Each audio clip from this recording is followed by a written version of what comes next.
Cookie lovers, what if I told you that everything you thought you knew about Meghan and Harry's royal exit was wrong?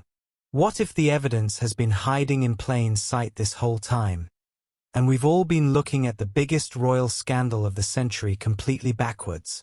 Because while everyone's been arguing about whether Meghan had evidence for her bombshell claims, researchers have been quietly compiling a dossier that's more damning than anything she said in that Oprah interview. Welcome back to Royal Cookies, where we serve up the juiciest royal gossip with a side of heart-wrenching humanity. Please remember to subscribe and click on the notifications bell icon, so you will be notified whenever we upload new cookies about the British royal family. We're talking about the mounting evidence that proves Meghan Markle wasn't just making random accusations. She was documenting a systematic pattern that goes way deeper than anyone imagined. And 5 years after Megxit, the proof is finally impossible to ignore. Right, so here's where this gets absolutely mental. While everyone was busy debating whether Meghan's claims were true, researchers were systematically documenting exactly what she experienced in the British press. A comprehensive analysis of tabloid coverage reveals a pattern of abuse that Prince Harry described as toxic damage to both his and Meghan's mental health. And honestly, the evidence is more brutal than anything she said in that Oprah interview. We're talking about hundreds of articles that treated identical situations completely differently depending on whether it was Kate or Meghan. Same action, opposite headlines. It's like watching a social experiment in real-time bias, except the lab rats were real people with real feelings. Analysis by organizations like Hope Not Hate found numerous posts using racial epithets to describe Meghan, creating what researchers call a systemic pattern of discriminatory coverage. Imagine if every time you wore a red shirt, newspapers called you fashionable, but when your sister-in-law wore the exact same red shirt, they called her attention-seeking.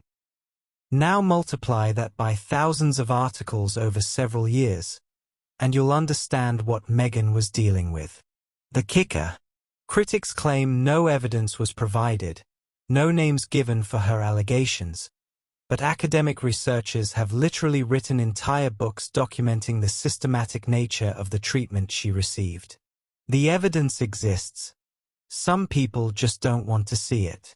Oh, this is where it gets really interesting, because we're not just talking about hurt feelings anymore. We're talking about peer-reviewed academic research that's dissecting this whole saga like a masterclass in systemic discrimination.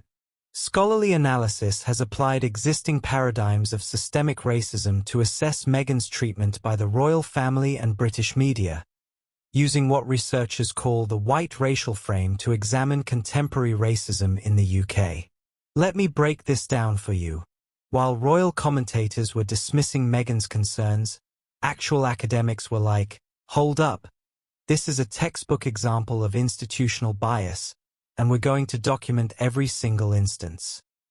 Researchers analyzed visual coverage, material culture, language patterns, and media representation to build what's essentially a scientific case study. This isn't an opinion. This is data-driven analysis that you could present in a courtroom. When multiple universities are dedicating research departments to studying your treatment, that's not playing the victim. That's being the subject of systematic discrimination that's so obvious, it's become a case study for future generations. It's like claiming there's no evidence of climate change while scientists are publishing thousands of papers with temperature data, ice core samples, and satellite imagery. The evidence exists. Some people just choose to look the other way. Right, so let's talk about the moment that changed everything. When Meghan revealed that a royal family member expressed concerns and conversations about how dark his skin might be regarding baby Archie. At the time, people were like, that's such a serious accusation. Where's the proof? But here's the thing, when you're dealing with private family conversations, the proof isn't going to be a recorded phone call. The proof is in the pattern, the context, and the systematic evidence that makes these conversations believable. Meghan's revelation about skin color concerns isn't happening in a vacuum. It's part of a long line of racism scandals to hit the British royal family that researchers have been documenting for decades. The saga has sent a damaging message about racism in the UK, according to many British people of color who saw their own experiences reflected in Meghan's treatment. When black women watched social media conversations questioning whether racism affected Meghan's treatment, those discussions became painfully familiar because they'd lived similar experiences themselves. Sometimes the most powerful evidence isn't a smoking gun. It's thousands of people saying, "Finally, someone with a platform is talking about what we've been experiencing for years." Now, this is where the evidence story gets genuinely tragic, because we're learning about the human cost of this entire situation, and it goes right to the top of the royal family. Royal expert reports suggest that Queen Elizabeth II's final years were marked by sorrow after Harry and Meghan's exit, with their departure causing the monarch unforgivable pain. Think about this for a moment. While Meghan was documenting discrimination and Harry was trying to protect his family, the Queen, who dedicated her entire life to duty and family unity, was watching her family implode in the most public way possible.